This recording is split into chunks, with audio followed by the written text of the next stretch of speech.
बिस्मिल्लाहिर्रहमानिर्रहीम अस्सलामुअलैकुम। Of the screen में खुशामदीद। सामने भारत की सरकार हो या भारत का मीडिया, पाकिस्तान के सफ़े अव्वल के दुश्मन यही हैं। पाकिस्तान के खिलाफ दुनिया भर में प्रोपेगेंडा करना हो, पाकिस्तान के अंदर दहशतगर्दी की कार्रवाइयां करना हो या पाकिस्तान को किसी भी फोरम पर नुकसान पहुंचाना हो, उसमें भारतीय सरकार, उनकी आर्मी और फिर उनका मीडिया पेश रहते हैं। अब पाकिस्तान में जो नई हुकूमत बरसरे इक्तदार आई है और इमरान खान के इक्तदार का इख्तिताम हुआ है, उस पर इमरान खान की पार्टी का मौक़िफ़ यह है कि ये रिजीम चेंज के तहत अमेरिका की साजिश हुई और उसी के बदले शहबाज शरीफ की एक हुकूमत अपनी मर्जी की पाकिस्तान पर मुसल्लत की गई है। अब इसमें कितनी सच्चाई है ये तो आने वाला वक्त बताएगा, लेकिन शहबाज शरीफ की तरफ से एक ऐसा बयान सामने आया था जिसमें उन्होंने बेगर्स कांट बी चूजर्स का मुहावरा इस्तेमाल किया था, जिसने पूरे पाकिस्तान में एक इस्तराब की सी कैफियत पैदा कर दी थी। अब इस पर भारतीय मीडिया का भी मौक़िफ़ सामने आ चुका है और वो पाकिस्तानियों को बाकायदा भिखारी के इल्काबात से नवाजते नजर आ रहे हैं। शहबाज शरीफ के उस मुहावरे का हवाला देते हुए भारतीयों का कहना है कि हम तो पहले ही कहते थे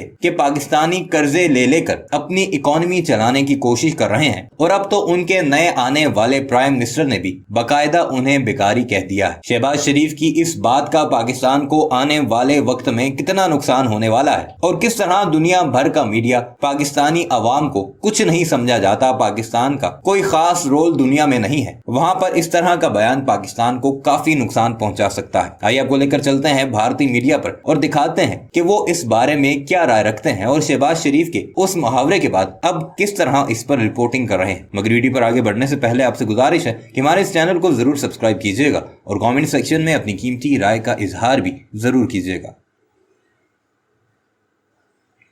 जहां एक तरफ पाकिस्तान में नए प्रधानमंत्री आए हैं शहबाज शरीफ, यही है वो जिन्होंने ये कहा था बेगर्स कांट बी चूजर्स, यानी भिखारियों के पास विकल्प नहीं होते हैं। पहली बार इन्होंने माना कि पाकिस्तान एक भिखारी देश है, पर इन्होंने आते ही पीएम मोदी से बात करने की जिद क्यों पकड़ ली है, जानेंगे क्या है मामला। तो वहीं दूसरी तरफ चीन को लगा अब तक का सबसे बड़ा झटका और चीन के 162 बिलियन पर भारत का कब्जा हो रहा है। जानेंगे भारत ने इतनी बड़ी जीत कैसे हासिल कर ली है। इसके अलावा बहुत कुछ, आइए जानते हैं इन खबरों को विस्तार से। मैंने तो पहले ही कहा था कि दंगा नहाएगा क्या और निचोड़ेगा क्या, शहबाज शरीफ पीएम बन गए हैं। और आपको बता दें, अच्छी बात यह है कि इन्होंने अपनी बात को फिर संसद में पीएम बनने के बाद भी दोहराया कि बेगर्स कांट बी चूजर्स, हम दूसरे पर निर्भर हैं, इसलिए हम भिखारी हैं और हम चुनने के अधिकारी नहीं हैं। पर ऐसा है कि जनता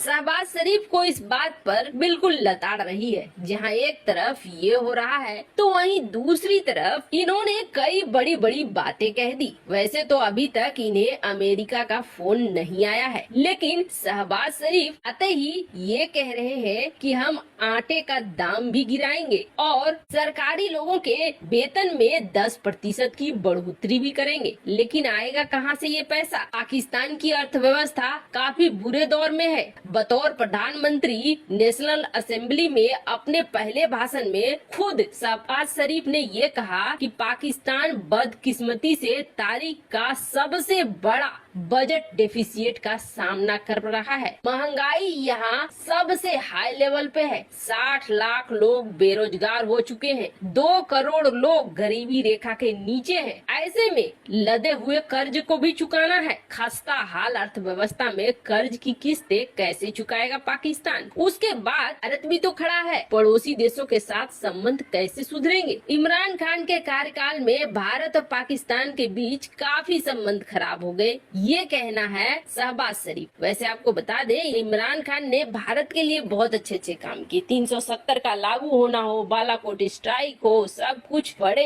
आराम से भारत ने कर दिया। वैसे शहबाज शरीफ भी कुछ खास उखाड़ नहीं लेंगे, लेकिन इमरान खान के साथ अच्छी बात ये थी कि इमरान खान अमेरिका के खिलाफ बोल रहा था और जितना वो अमेरिका के खिलाफ बोल रहा था उतना ही भारत के लिए फायदा हो रहा था। अभी वैसे भी अमेरिका को भारत की जरूरत है, ऐसे में बहुत ज्यादा फर्क नहीं पड़ता है कि पाकिस्तान में कौन बैठा हुआ है। पाकिस्तान की संसद में शहबाज शरीफ ने भाषण देते हुए ये जरूर कह दिया कि हम अफगानिस्तान में शांति चाहते हैं, सऊदी अरब, अमेरिका, ब्रिटेन, तुर्की, यूरोपीय यूनियन से अच्छे संबंध चाहते हैं, हम किसी के साथ भी संबंध खराब नहीं करना चाहते हैं। और उन्होंने ये बात स्वीकार किया कि पाकिस्तान का संबंध इस वक्त तुर्की और चीन को छोड़ दीजिए तो दुनिया के हर देश के साथ खराब है। ये बात तो बिल्कुल सही है, लेकिन कश्मीर का रोना रोने से बाज नहीं आए। उन्होंने ये कहा कि वो चाहते हैं कि भारत और पाकिस्तान के बीच शांति हो जाए, सब कुछ अच्छे से चल जाए, पर पीएम मोदी को इस पर बातचीत करनी होगी। और आपको बता दें, ये पहली बार है जब शहबाज शरीफ ने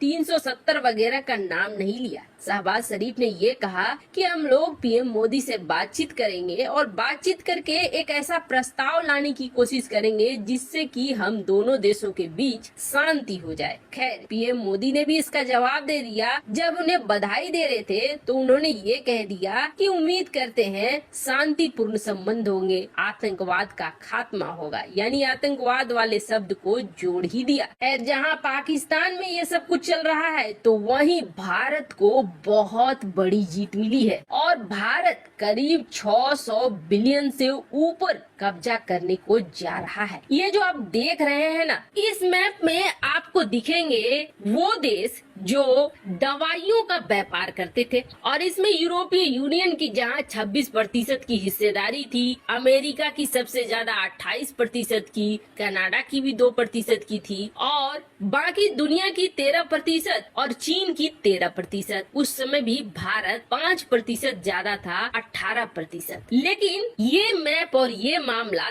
तब का था जब महामारी नहीं फैली थी और चीन इसे और भी ज्यादा बढ़ाना चाह रहा था। अब चीन के पास ये ताकत थी कि चीन इसे बढ़ा सकता था। कारण क्या था?